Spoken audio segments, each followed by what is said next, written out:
What's good, people? It is Wednesday, the last Wednesday of 2015, and it's time for my midweek pickup.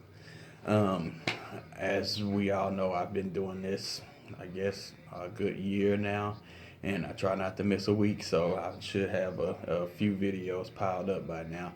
But what I wanted to do today is talk about this year and the past year. Well, this year and the year that's coming. At the beginning of the year this year, I encouraged people to set goals and quarterly goals. And from my perspective, uh, I think I did pretty good at reaching the quarterly goals that I set for myself. A few of them did come true. Of course, a few of them are still in the working because when you set realistic goals, sometimes it takes a little bit longer for you to reach that goal. That does not mean to give up on what you're trying to do. That just means that it's more important and it may take a little bit more time. But let's not dwell in the past. If you didn't get something done this year that you wanted to get done this year, you need to put that on the top of your list. I hear everybody, the whole, oh, it's the new year, I'm about to make New Year resolutions. Scratch all that bullshit. Let's not do New Year's resolutions this year. Let's do realistic goals. I'm going to push goals because New Year's resolutions, 9 times out of 10, it doesn't happen. You stay strong with it for the first month, maybe 2 months in the year, and then you just throw them to the wayside. So I'm not a big fan of New Year's resolutions. I tried to do that a few times, and I seen myself throwing it to the wayside or whatever. But I believe when you set goals, it's a little bit more. It's more interactive with you because when you have a goal, it's something that you're trying to achieve, of course. When you have a New Year's resolution, it's something that you're trying to make yourself look better for everybody else. So you can put it out there, hey, I want to go to the gym more, or hey, I want to eat right, and all of this other kind of stuff. And then you do it for a month, and then you're back to the same thing. Now, a lot of people may say, hey, ain't that the same thing, setting goals and New Year's resolutions? No, it's not the same thing. It's not the same thing at all. It's nowhere near the same thing. Having a goal is something that is going to better yourself. And I say this all the time, and I'm never going to change what I say or how I feel about this, but change is always important. A lot of people are scared of change. Why be scared of change? Change is evolutionary. Change is something that we need. Change is something that's going to happen in our life. And change is something that we have to keep pushing for because if we don't push for change, there will be no evolution. And if there's no evolution, you will be in the same spot that you were in last year, the year before, or the year before that. Now, I guess I could do like a little recap of everything that's gone on throughout the year. Of course, we've had major tragedies throughout the year. It seems like every other week, some young man, some young African American is shot down by the police, and there's no justice being served ever. So with that, I want to encourage us, let's keep on fighting for the cause. Let's keep on trying to move in the right direction. With that being said, I'm not saying let's act ignorant and start destroying our own cities or our own towns, but let's make our voices strong enough to be heard where we will be taken seriously. And throughout this past year, I said that a whole bunch of times because usually when certain things happen, especially when an innocent black person is taken, we start protesting, and then the protesting turns into rioting. That's what they want us to do. So let's try and get a clear mind state and protest for real, and let's not riot so we can destroy our other things that we have to live, because it's still the community that we live in, and that's something that we do not need to destroy. Um, Also, this year I discussed how men should be involved in their children's life. It's something that we have to do. It's something that's very important, especially with the feminization of the black male. Now you see more and more black men glamorized in either wearing female clothes, acting femaleish, or whatever the case may be. Now, don't get me wrong, I'm not ragging on anybody or nothing like that. I'm just saying um, the image that we portray to our children, especially the young men, is what is going to be our future. So, if you're if you're showing your son um, that it's cool to dress like a woman, or it's cool to have certain female tendencies or whatever, he's going to grow up thinking that that's what it's supposed to be, that that's what he is supposed to be, because that's what he was grown up around. That is not what we need, because if you really look at the big picture, that's what's trying to extinct the black man. We are on the chopping block here. We are either getting murdered in the streets, we are either getting portrayed as females or trying to become a female. It's so much stuff that's going on, and the media puts it out there as, you know, we're the ones that's, has no sense or doing the ignorant stuff and everything like that. But then when other races do it, oh, it's glamorized as, he has so much courage. And that's what we don't need to show our children, because that's something that sticks into their head, and they think that, hey, if such and such did it, I can do it too. But that's not good. Another thing that I talked about this year is the way the media portrays us as a person, period. You never see too many black doctors on TV. You never see too many black judges on TV. You never see any black encouraging shows. Um, I use the Cosby Show as an example. Of course, we know Bill Cosby went through some things this year. That still does not take away from the show that he had. Of course, he may have made some mistakes in his real life, but the Cosby Show was a very prominent, inspiring black TV show that showed a black man as a doctor. It showed a black mother as a lawyer, and it's something that we don't have anymore, period, on TV. All we have is reality shows that show us acting ignorant, making us look like we have no sense at all, and we get a little money for it, and we think everything's cool. That's not what's cool. We don't want our kids to grow up thinking that love and hip hop is a lifestyle that they need to be living. We don't need our daughters to be strippers and everything because they seen it on TV because we watch it at home or whatever. You always have to almost put a bubble around your children, but also educate them in a way that they know that, hey, you might see this on TV, but this is not how you're going to act. This is not how you're going to portray yourself. This is not how you're going to represent our family. And that's another thing that we've lost throughout these years. I've talked about marriage, making sure that you try and do everything you can in your power to make your spouse or significant other feel that they are important.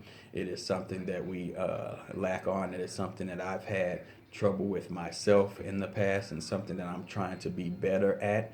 And I think that I'm getting a little bit better with it. But if we don't show our women what type of queen that they are, then somebody else is going to try and show them. And even though they might be trying to show them just for that one time, bam, bam, and then they going out the picture, but it's still our job as men to show our women that you are appreciated. You are a queen. I know that my wife is a queen. I may need to appreciate her a little bit more, or show her that a little bit more. But there should be never a doubt in her mind when she leaves my house that she knows that her husband does not think that she is a queen, because she is a beautiful black queen, and that's how I'm going to look at her. That's how I want her to walk out, with her head held high. I want her to have the confidence that she should have, that every queen should have. That's something important too, and vice versa for the females too. You have to show us that we are loved, that we are needed. It's almost like an attention grabber, if you will. Just like women need attention, men need the attention too. If you're not giving us the attention, then that's when men tend to stray, and that's when homes tend to break up. And that was something else that I talked about this year during my midweek pickups, is we have to try and keep our homes together. Sometimes certain situations does happen when the father and the mother split up and they have the child, that either goes with the mom or the dad, whatever the case may be. But you still have to be united as one, so your child can see, hey, we may not be together, but we still love you completely. It's no doubt in any child's mind that they should think that just because their parents have split up, that they are not important, or it's because of the child that the parents split up. That's not what we're supposed to be showing our children, and it's something that a lot of children go through. A lot of people think that, the the split up only affects the parents, but the child sees this. Children get comfortable with seeing their mom and their dad together, especially if they were together from birth. And then when you throw that wrench in the plan, and the child sees the separation, that's when the child will start acting out, and then you wonder why your child's acting up in school, because your child is trying to process everything and understand why this had to happen. Why did my mother and father have to separate? Why doesn't my dad come see me? Why doesn't my mom treat me the way she used to treat me, and always tell me things like, you act just like your dad, blah blah blah. Always keep the negative away from our children so they can have a positive outlook on life. I'm not saying shelter them and pretend like there's no negativity going on, period, but we have to show them the positive aspects in life. So when something negative does come up, they know how to be like, hey, on another note, this might have happened, but this is going to happen right now, and it's more important to me than the negative bullshit that I'm going through. Let's see what else was a good discussion this year. Um, I discussed, man, even if you don't have a child, if you have time, go out there and mentor a young man who does not have a father. It's very, very important for children to have a father figure in their life. Before I had kids, I used to try and be around my cousins that are like my nephews, really, and I try to always give them advice. The past year, I've really, really been on that type of thing, trying to, steer young men in the right direction. And it doesn't matter the age that they are. I'm 32. I've counseled young men out of 25 who have lost their way and don't know which way that they're supposed to go in life, because they either became a statistic and they're just now trying to get back on the right path, but then they think that it's nothing else but what sent them to where they went to do because of their record.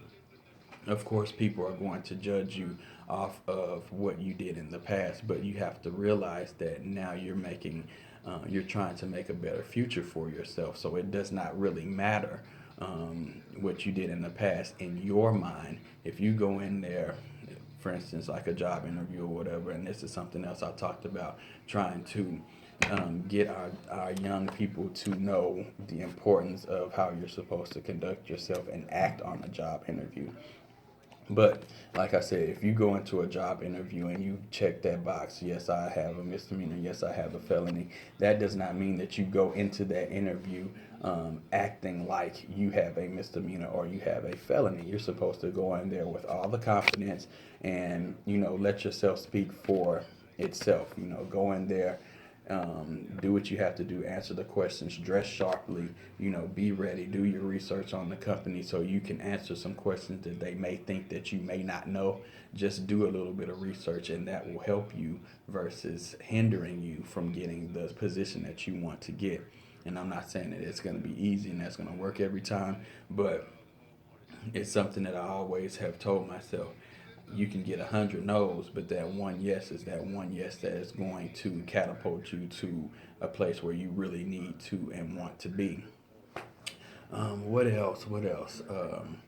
I talked about, once you get in that certain spot in your business, don't forget the people who were there for you when you first started out. This is something that's very important to everybody in business, because if you act like you're better than the people who were there with you when you start off, you're eventually going to lose character, and then that's going to make you lose the currency that you're bringing in. Because if you don't have the rapport of the people who would try to help you build up your business, it's like they're your foundation. Once you start snatching people away from your foundation because, hey, I start charging X amount of dollars versus what I was charging then, and I'm not gonna look out for you because this person pays me more for this service than you pay me, then that's when your foundation is gonna end up crumbling. Um, let's see, I talked about the importance of Christmas, trying to let our children know that it's not just about present time, it's not just about Santa. Christmas symbolizes the birth of Jesus Christ. It's a holiday where we are supposed to give more than receive, and that's something that we need to get into our children's head. So, um, with all of that being said, I just wanted to do a recap of the midweek pickups this year. It's been a long year. Things have been accomplished, things might not have been accomplished, things may have gotten very rough for you. And you have to always remember that although things are rough, things are going to get better, and you have to believe that and claim that. If you don't believe that and claim that, it's going to feel like it's taking you forever to get through whatever situation that you're going through. And if you don't have that positive mind state, it's nothing else that's going to be able to help you. I always tell people, um, when you feel overwhelmed with stress, if you just give it all to God completely, like really, really give all of your stress and worries to God, you'll see that you will get through that storm faster versus if you're moping around or being negative or why is this happening to me? I can't believe this, blah, blah, blah. It's going to take you forever to get through that if you do not put all your worries, stress, and faith into God. And other than that, I guess that's about it. I want to say, everybody, please be careful. You know how New Year's Eve is. A lot of drunk drivers on the road. If you can get somebody to drive you, they got Uber now. I've never used it, but if you want to hop in you an Uber, get you an Uber so you won't get the DUI or whatever. Let the Uber driver get it for you or something. Um, but other than that, just remember, you are the most important person to you.